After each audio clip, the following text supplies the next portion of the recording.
we go. Even throw the punches, your stance must be right as far as your pivot. Start off with your pivot, get on your pivot, and it's light. The jab goes like this. This is exactly how the jab goes. Jab. Punch. But overall, I have to say Crawford. If you go down the list and ask me about tactical advantages, most of them are Crawford. Floyd Mayweather recently visited Terence Crawford's training camp, offering valuable insights on how to overcome Canelo Alvarez. During his visit, Mayweather shared strategies that helped him secure victory against Canelo in the 2013 bout. He advised Crawford to focus on speed, sharp defense, and precise counterpunching to exploit Canelo's weaknesses. Mayweather's experience and guidance could give Crawford an edge as he prepares for this career-defining challenge against the bigger and more powerful Alvarez. You bring the hook with it. You can go to the body.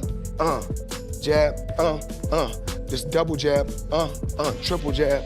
At a recent press conference, Canelo Alvarez did not hold back in his assessment of Terence Crawford's career. He pointed out that, in his view, Crawford has not yet faced any truly elite opponents. Canelo expressed confidence that he represents a level of skill and experience Crawford has never encountered. The statement wasn't just bravado, it was a psychological tactic designed to plant doubt and pressure on Crawford ahead of their showdown. Canelo's remarks reflect his belief in his own legacy as one of the sport's top fighters, and he seems determined to remind everyone of the gap in experience between himself and his challenger. Fighters that you fought, they ain't on my level. I fought everybody. The last fighters you fought since 2002. Mention me one. You mention me one elite fighter. Just one. You. Oh, me. Look. It's gonna be me. I don't care about anybody else. And you will see that. You. So when I beat you, is you gonna be a nobody? When I stuff a mud hole in your ass, is you gonna be a nobody? Same everybody else been saying since I moved to 147, I ain't fought nobody. Every last one of them stump a mud hole in their ass and he gonna be next. Watch. Live, only on DAZN, June 28th. Jake Paul versus Chavez Jr. Buy now at DAZN.com/boxing. Max Kellerman gave a sharp analysis. When comparing the two fighters, he highlighted how Crawford's jab has become one of the most effective tools in boxing today.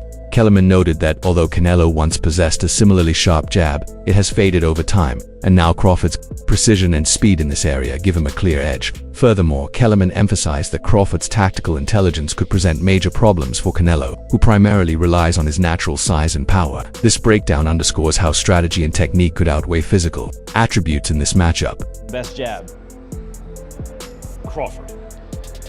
best defense. Crawford. Nowadays, Crawford. I would say early in the fight, Canelo. And earlier in his career, Canelo. But he hasn't been that kind of fighter in recent years. Although Crawford is also hittable. With any fighter, when you talk about their defense, the question is not, can they be hit with a shot?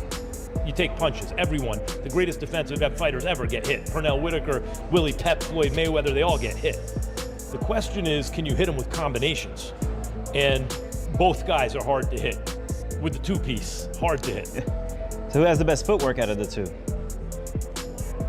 In terms of cutting off the ring, last fight notwithstanding, Canelo has gotten much better at cutting off the ring. But, you know, early in his career, he had a problem with that and was much more comfortable counterpunching. But overall, I have to say Crawford. If you go down the list and ask me about tactical advantages, most of them are Crawford. What Canelo has is size, and as a result, physical strength and punching power. Canelo also has a great chin. But in terms of, if you want to go skill for skill, especially the recent version of Canelo, who's had to turn into a seek and destroy guy, who had to learn as his career went on to cut off the ring and not just follow guys around. Like Lara, Trout, Floyd, he followed those guys around. He had trouble because he's really a natural counterpuncher who wants you to come to him. Nico Ali Walsh, grandson of Muhammad Ali, has openly voiced his support for Terence Crawford. According to him, Crawford's character and skills inside the ring are exemplary. Ali admires Crawford's dedication, discipline, and talent, seeing him as a fighter worthy of being called one of the greats. His endorsement highlights how Crawford's influence goes beyond mere achievements. It speaks to the respect he commands among boxing figures connected to historic legacies. People with Canelo before Canelo's last fight, but then after Canelo's last fight, it seems like it's more 50-50 now. So everything is just the build up for that fight is just going to be absolutely magnetizing. Like that fight, it's garnered so much more buzz after Canelo's last fight, and Bud is Bud. He's one of the greatest fighters in boxing history. He is one of the greatest fighters in boxing history. So it's going to be a fight. It's going to be awesome to watch. Have you sparred any of them? I haven't sparred Bud yet. I haven't been in Canelo's camp. I've met Canelo a few times. I love Canelo's team. Canelo's one of my favorite fighters. He's been my favorite fighter for the longest time. But you know, I have to be Team Bud because me and Bud are cool, and I have so much belief in Bud, and I know who he is as a fighter. He is one of the greats. So he could do anything, you know, he wants. And being around both of them and seeing how they work and train and things like that, what makes both of them the fighters they are, in your opinion? I've watched Bud, so for Bud in particular, he's calm in everything he does, and that kind of calm is scary to watch because it shows experience. You can see that he's been doing this for decades. Canelo Alvarez has acknowledged Crawford's abilities with professionalism. He stated that when fighters operate at the highest level, weight classes lose some of their significance because true professionals can adapt.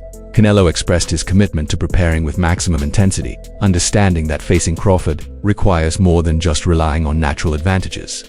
His comments reveal his respect for his opponent and his awareness that this bout demands peak conditioning and sharp strategy. Smaller guy, and why do I need to fight this guy? For you, what changed? Tell me about the moment where you're like, you know what? Maybe I'll do this. This sounds like a good idea. No, if you're thinking about it, look how big turns this fight. It's a big fight. No, that's why made me change.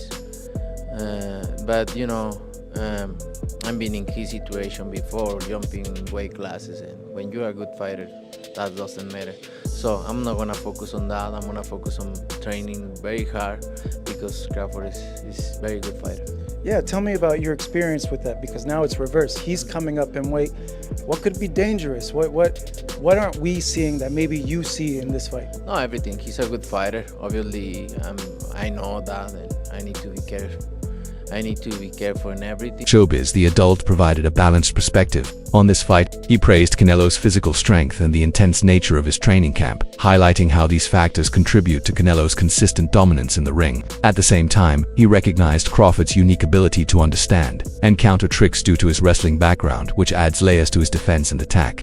However, Showbiz maintained that Canelo's experience and natural size advantage give him a slight edge in this contest. And Canelo uses his legs, he uses his core, and then his neck itself to lift up Bivol like Bivol was a featherweight. That is a huge representation of how strong Canelo is. When you look at his workouts, you can tell why he was able to do that. All these damn neck exercises that I wouldn't dare do. Okay, that stuff looks painful. The squatting and all that stuff that he's doing is exactly why Canelo Alvarez, honestly, is a strong fighter. He tried to do it again with William Skull. William Skull shook out of it, but he is a bull. Listen, Terence Bud Crawford is strong. He is, okay? And he understands leverage, and he understands those things because he wrestled. Honestly, very true. But Saul Canelo Alvarez is also extremely strong. Now let me know how you feel in the comments below. We in the zone, war room. Darrell Miller weighed in with his personal hopes for the fight, expressing his desire to see Crawford succeed. He pointed to Crawford's hunger and determination as factors that could drive him to victory. Despite any physical disadvantages, Miller dismissed concerns about the size difference, stressing that a motivated fighter can overcome such obstacles. His view reflects a belief that heart and willpower can often tip the scales in big fights. Huge fight September 13th. Who do you think is going to win that? I'm pulling for Crawford in this one. I think people was underestimating his strength right now and his size. I think he's a little more hungry than Canelo. So let's see though, but I like both guys, but I'm a little closer to Crawford, so I want to see Crawford can take it. That's why Terence Crawford is brave. That's it for today's video. Stay tuned. Until next time.